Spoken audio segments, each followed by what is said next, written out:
农委会进前宣布，讲部分地区是停止引产压水了后，水准无活水，进而出现讲生活垃圾水排入去沟仔内面。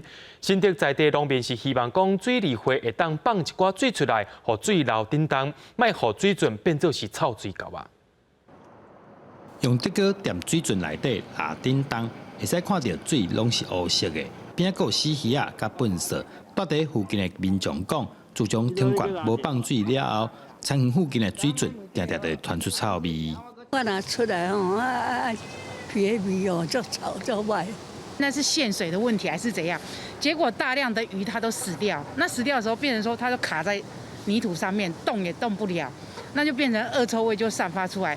因为欠水，农田水利会配合政府的政策，无放水，还过家庭生活废水，说吧，因为安尼无法度排出去，唔那影响环境，农民烦恼。停管时间若是搁继续落去，环境卫生互人真烦恼。这水沟底都有长那水草，啊，现在连那个水草，那全部死光光这样。是不是能够酌量的把这个水放一些水让整个灌溉沟渠能够流通，不要造成这个环境脏乱恶臭的这个情况发生了，影响在地居民的身体健康。